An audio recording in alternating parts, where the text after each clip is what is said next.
This next reading is from Whispers from Eternity, which is a book of prayer poems by Paramhansa Yogananda. This one is entitled, May I reap the greatest harvest in the short season of this earth life. My allotted plot of consciousness was small. Carelessly I let it grow barren. It produced no crops of inner, life-sustaining culture. Now the bleak winter of dead opportunities approaches with its pall of unproductivity. My lot is small and my life season is short, yet now I would produce a mighty harvest. I will expand my kingdom of willpower. To do so, I must conquer new states of consciousness, enlarge my achievements, and outgrow in consciousness every limiting horizon. But, O Father Divine, there are billions of my hungry thought families and their little ones to feed. And for them, I need a big harvest during this short season of my earth life. The irrigating waters of my craving many times grew dry, while my soil of inner culture was left undeveloped. Now I will work all the harder, using the machinery of scientific technique in my search for Thee. O divine sower, with Thine unseen hand throw Thy living seeds of inspiration into the cultivated furrows of my awakened resolution. In this short remaining season of my earthly life, let me reap the largest harvest of all, Thy cosmic vision.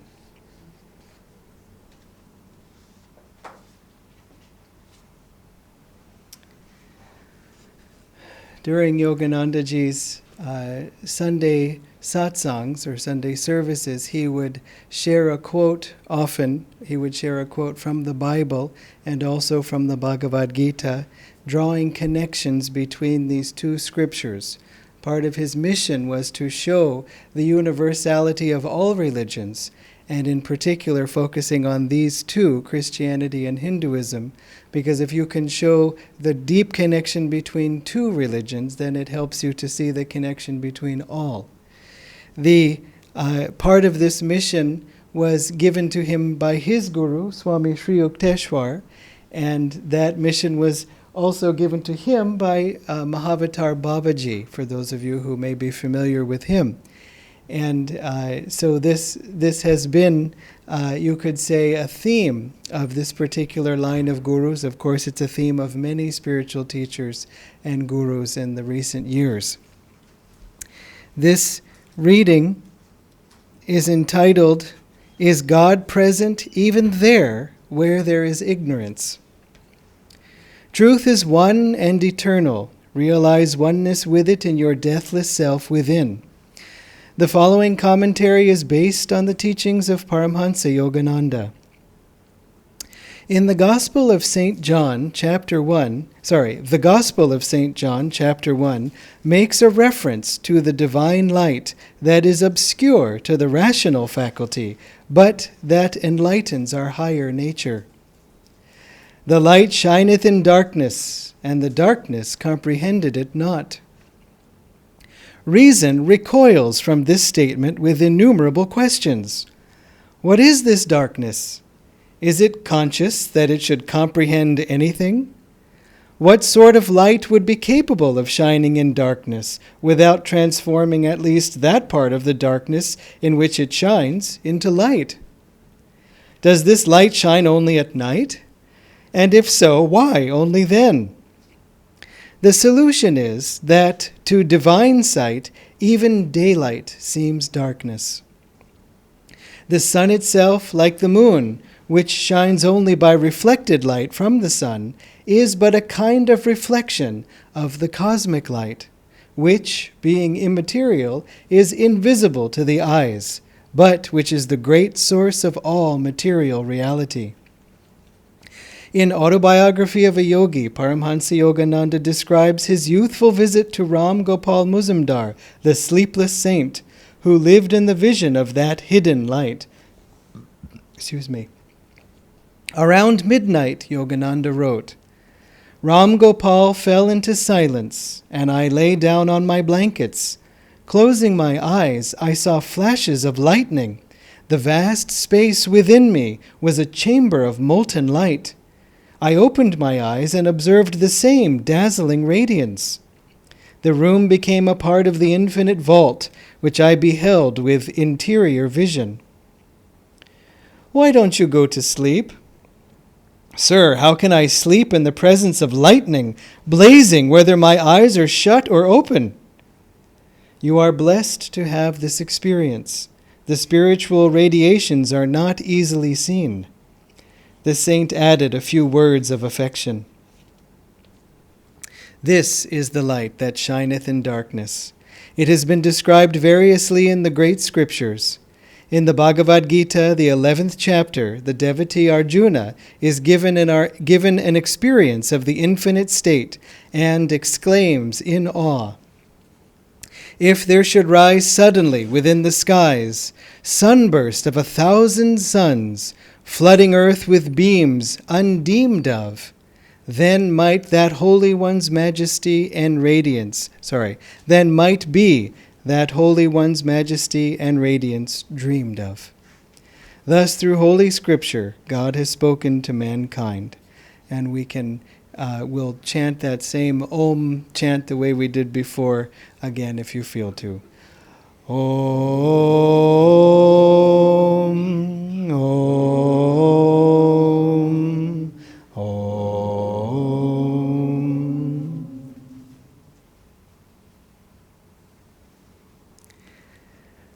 Well, I will give you a very short talk, or at least shorter than usual. As Yoganandaji said, he would not subject anyone to a very long discourse because he said, as the doctors declared, the operation was a success and the patient died peacefully on the table.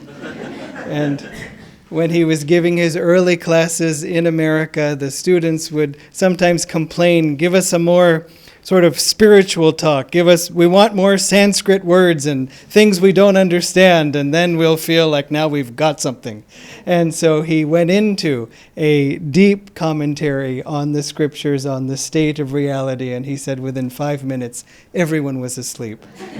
And there is a teaching in that, because even though it's fun to contemplate these things, and it's good to understand as much as we can the nature of reality, the darkness and the light and so on, it's especially helpful if we can relate it to our own experience. Obviously, if we've had an experience of that inner light, all the better. But our experiences don't always start there. In fact, some people may see light in meditation, some people may not. It's a blessing if it happens, but it isn't necessarily a sign of spiritual development one way or the other. Some people can be in darkness until samadhi. Then finally there is some light when it's the light of God showing up to welcome them home. It's really more a question of karma, what kind of experiences we have in meditation. For example, Swami Kriyananda did not see lights and hear sounds in the beginning of his meditation, and he asked his guru, Yoganandaji, about it. And Yoganandaji said, these things have been hidden from you in this life because of past lives of doubt. He said, you were eaten up with doubts. And that's why you're not having these experiences now. He also said to him, you'll be free in this lifetime. So it isn't as if seeing all these things was a prerequisite to becoming free, which is in fact the point. Life is a school, and the point is to graduate, not to remain in the school forever. What a nice school, and there's my favorite desk I always sit at. No, it's time to go. And go on, in fact, to the next school. There's even more for us. But this graduating from here is a sufficiently high goal. So when we even consider Yoganandaji's words of doubt being a impediment, it's important to keep that in mind too, that when there are states of consciousness, when there are experiences that the masters tell us about, whether they are teaching us or whether they're sharing of their own experience, it's helpful for us to think of those experiences as close rather than far.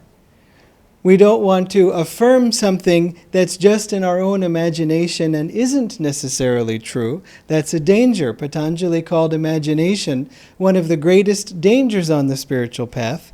Yoganandaji said imagination is the greatest tool on the spiritual path. So then we have to say, did Yoganandaji not read Patanjali, or did Patanjali not check in with Yoganandaji? I mean, how did that work? But it's because Patanjali was warning us against false imagination. That in meditation, if we have some wonderful vision and it agrees completely with every single one of our desires and says, exactly, go ahead and do that, beware. Because it is all too tempting to be lured by things that are driving us just where we want to go. It doesn't mean they're wrong, but it means that excitement, that pull, is to be cautioned against. If it's right, we'll feel the rightness of it calmly. We'll feel it in a detached way. That if suddenly we are at peace if the thing doesn't happen. And then we can work with full energy to make it happen. But when we are too hooked, then we have to be cautious. We can be hooked and right, but we're even more right if we're calm and detached about it, because then we can see it more clearly.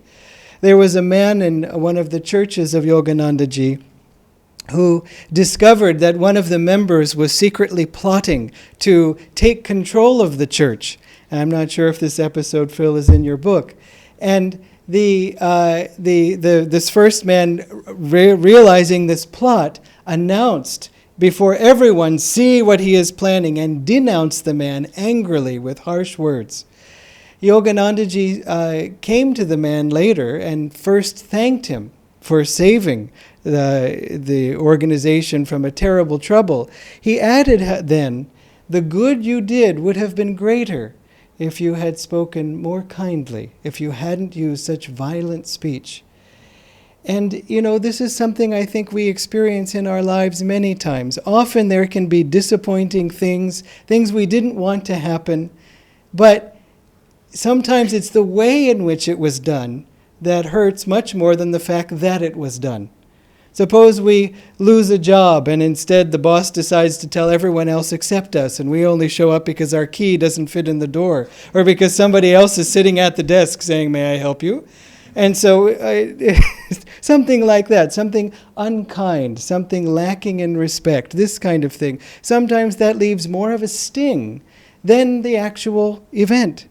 And so not so much that we can apply that to everyone else. See, you should speak nicely to me. Well, okay, maybe. But let us take the first step ourselves and say, how can I change my own nature? This is in fact what we're here for. Life is a school, yes, the goal is to graduate. In order to graduate, we have to learn. And remember that your progress in the school is not determined by how many years you've spent on earth, how many years you have spent consciously on the spiritual path. The way you can measure your progress in the school is based on how many years of this life plus how many years of the last life and the life before and all the lives stretching beyond. And that is harder to measure. And of course, not only the quantity, but the quality. Yoganandaji said of his ashram, which was perched at the edge of a canyon, he said, there are many rats and mice living in this canyon. They are not finding God. Just being on the property is not enough. It is what we are receptive to. That's why if going on pilgrimage is such those of you who are, is such a beautiful thing, because it's a trip we take consciously, deliberately. It's not something accidental or something casual. It's something that you've made a lot of effort to even begin and to do. A lot of investment of energy too. And so of course the return will be great and greater as we are open to it. And of course on pilgrimage, remember the first rule is to expect the unexpected. That the blessing may be unexpected, the lunch may be unexpected, there may be all kinds of unexpected things, because Divine Mother has to have her fun too in keeping us on our toes. So really this light, if you see light, as I say, fine. But just to finish that thought about imagination, Patanjali was warning us against false imagination. Yoganandaji was encouraging us towards true imagination. What I mean by that is, imagine something that you haven't yet experienced, but the masters say is there. So, for example, seeing light behind closed eyes. You may not see the light, but you can imagine that you see it. It's almost there. I do see it, or it's a particular special black kind of light, or, something to affirm the reality of it, as opposed to, I don't see any light. I don't think there's any light, not for me anyway. If there's light, prove it. All of that just keeps it far away. And so that, in that sense, positive affirmation, positive imagination, again, visualizing something that has been told to you to be true, but you haven't yet experienced yourself, that brings it closer. And that's part of the theme I was touching on earlier about feeling yourself as returning to these pilgrimage sites as opposed to visiting for the first time. Now, this light also takes the form in all spiritual traditions of truth. Because I think we can all agree that if we're seeking spiritually, one thing we are seeking is truth. Really, that's what makes someone a truth seeker. A devotee is whether they care about what is true. You see, if you can have an argument with someone and they can prove that they were actually right, and you see that, and you can instantly drop your position because you care about the truth, that's a good sign. Because all we care about is what's true. If people aren't so interested in truth, or they're interested in my truth, which is not necessarily the truth, then it's okay. I remember arguing with someone and he kept bringing up points and I kept countering his points, and he said, well, you're smarter than I am, but I'm still right. Fact was, he wasn't right in that case, or at least he wasn't right about me, and that's what the argument was about. And so the idea is that until someone cares about whether something is true or not, then, meaning if it's not true, who cares? If it works, we should care. Or at least I should say the devotee, the spiritual seeker, cares. This is one thing that unites, at least to my vision, all paths, is that we're all seeking truth. We can't even say we're all seeking God. Maybe that's true ultimately, but even that can mean different things to different people, does mean different things to different people. Sometimes the word God is very inspiring, just the sound. To other people it's a little bit cautious. It makes them feel a little cautious. It's sort of easy to tell. You just sort of see how many scars there are on their head from how many times they've been hit over the head with that word. It's funny, we find in America we talk about the Bible and the Bhagavad Gita, we sometimes find a lot of openness to the Bhagavad Gita because the people we have encountered don't have a lot of experience with it. And so they sort of come at it fresh on their own terms and sort of say, oh, is this what it is? Oh, very good. And it's partly because they haven't been hit over the head with it as much as they may have been hit over the head with the other book. And interestingly though, when we came to India, or at least spent more time here, we found the opposite was true. There was a lot of openness to the Bible for the same reason. They had a lot of Gita scars, but Bible fresh, sure, why not? Oh, is it so? Okay. And of course, it's wonderful for all of us being here in Chennai because of St. Thomas, Doubting Thomas, just being right down the road. I mean, you can practically walk to his crypt, his grave, right from here. And I was visiting my cousins here in Chennai, my relatives, and my wife Dharmini and I were saying we want to go to see St. Thomas's grave, and they said, why? Then we said, well, we also want to go to the place where he was, it's unfortunate, it's where he was killed, but there's a very strong vibration. Are you going to St. Thomas Mount? St. Thomas Mount, though? Or just Santome, the cathedral, okay. There's also, the cathedral is a very powerful presence, and there's also this little hill where his actual martyrdom took place. And it's interesting because there's a church there with relics from just about every Christian saint that there is. Saint Teresa of Avila, Saint Francis of Assisi, and so on. So it's interesting that in the middle of Chennai you have this great Catholic reliquary. In any case, when we told my Hindu cousins that we wanted to go there, they said, why? It's kind of a, grim place. I mean, it's like, let's go to his death spot. And, okay, when you view it that way, sure. But we said, but it's St. Thomas. And they said, yeah? He said, St. Thomas the Apostle. Apostle?